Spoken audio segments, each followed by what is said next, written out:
jusqu'ici, on a manipulé des cellules ou des plages de cellules. Alors, on peut faire l'effort de structurer correctement les données. Ici, toutes les données concernant les clients sont dans cette feuille, concernant les articles dans cette feuille, commande ici, ligne de commande ici. Donc ça, c'est très bien, c'est ce qu'on doit faire. On a analysé nos données et on a été capable de mettre les choses au bon endroit, de manière à ce que cette donnée-là soit à un seul endroit et pas un autre, qu'il n'y ait pas de redondance. Et ainsi, on peut maximiser la sécurité des données et le fait qu'il n'y ait pas d'incohérence. Donc, ça, c'est très bien. C'est très bien, simplement, là, on en reste à dire, finalement, A2, c'est une plage. Mais A2, c'est une plage, mais en même temps, là-dedans, il y a un titre de colonne et il y a une information. Ça aussi, c'est une plage, et puis là, il y a deux informations. Euh, En fait, il n'y a aucune différence entre cette plage, conceptuellement, je veux dire, il n'y a aucune différence entre cette plage-là et cette plage-là. Pourtant, on sent bien qu'il y a quelque chose de différent qui se joue à ces endroits-là. En réalité, ce qu'on a fait, c'est qu'on a fait toute une réflexion sur la question de la structuration des données, mais ensuite, ces données, on les a mises dans un cadre assez pauvre, finalement, où on n'a que des plages et des cellules. Alors maintenant, il existe, enfin maintenant, depuis quand même assez longtemps, il existe dans Excel un outil qui s'appelle les tableaux. Donc les tableaux, qu'est-ce que ça va faire? Au lieu de dire que finalement la case A1, elle vaut bien la case 1,6 et qu'il n'y a pas vraiment de différence, on va faire en sorte que toutes ces cellules-là, finalement, elles participent d'un tout. Et ce tout-là, ça sera la table des clients. Et ça va permettre de faire des trucs intéressants. Ne serait-ce que, par exemple, enfin, c'est pas, il n'y a pas que ça dans les tableaux. Mais si ici, je devais insérer un nouveau client au milieu, ben, tout ce que je peux faire avec les plages et les cellules, c'est j'insère. Ben, quand j'insère une ligne. Et dans le reste du contenu de la feuille de calcul, eh ben, ça a eu un impact sur tout. Si là, j'avais des autres, si à côté, là, j'avais des données qui étaient bien présentées, qui étaient toutes belles, etc., eh ben, ça fiche en l'air toute ma présentation et c'est déplaisant. Donc là, on va avoir un avantage avec les tableaux. Alors pour insérer les tableaux, qu'est-ce qu'on fait?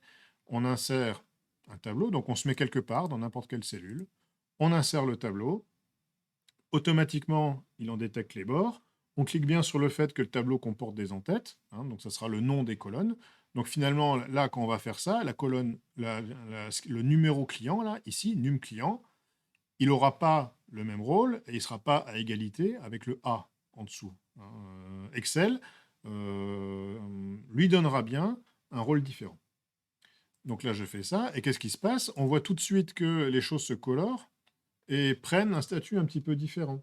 Alors si je veux, je peux par exemple changer la couleur. Je peux faire comme ça, ou comme ça, ou n'importe comment. Donc, une fois que j'ai ça, j'ai défini ici un ensemble cohérent qui est finalement la table avec les clients. Alors ça, quand je vais dans création de tableau, ici, je peux d'ailleurs changer le nom. Et je peux donner un nom à cet ensemble cohérent.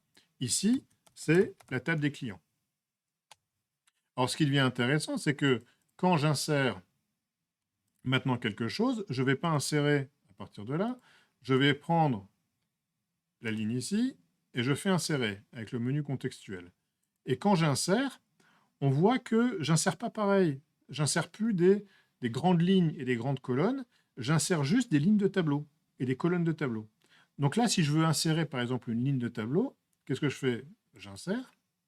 Et là, qu'est-ce qui s'est passé? Ça n'a rien poussé ici. Ce tableau-là, il vit son existence propre. Si on rajoute des éléments, il va descendre juste en bas, etc., etc. Mais il reste homogène d'un certain point de vue. Et si par exemple cette ligne-là, je veux la supprimer, eh ben, je viens d'en supprimer et je supprime la ligne de tableau.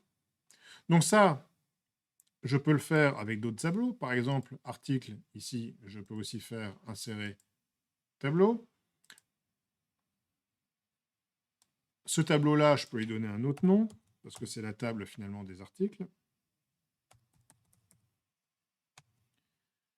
Et même éventuellement, je peux déplacer cette chose-là. hein. Donc là, je ne suis plus obligé d'avoir que des clients. Je peux maintenant facilement insérer quelque chose ici et avoir sur la même feuille à la fois la table des clients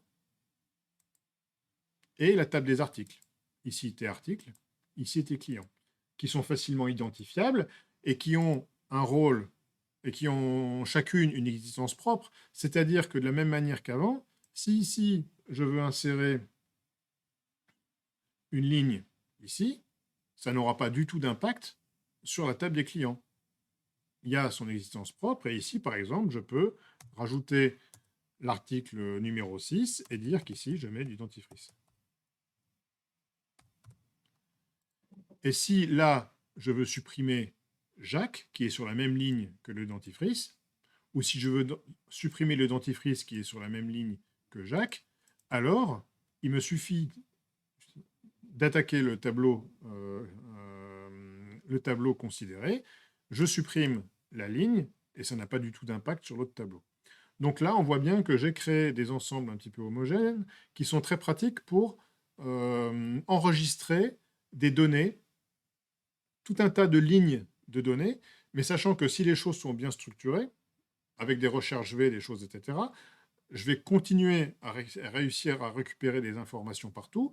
Je vais même gagner d'autres facilités qu'on va voir plus tard, qui sont les relations, qui me permettront de dresser automatiquement des relations entre les champs d'un certain tableau et éventuellement les champs d'un autre tableau.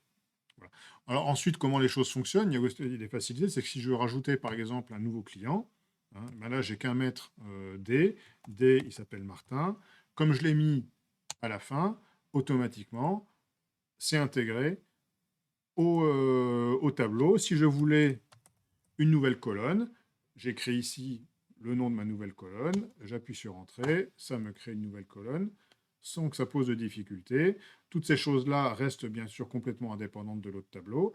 Et à ce moment-là, je ne suis plus contraint, si j'ai tout un tas de données à stocker, je ne suis plus un peu contraint à avoir comme ça des feuilles, etc. Je commence à avoir la possibilité d'avoir un petit peu moins de feuilles, de rassembler les choses un peu au même endroit, sans que ça soit un petit peu n'importe quoi et que les choses soient mal rangées. Donc là, j'ai créé des ensembles cohérents qui s'appellent les tableaux, et c'est quelque chose qui est très très largement utilisé de manière contemporaine, et tout le monde utilise ça maintenant.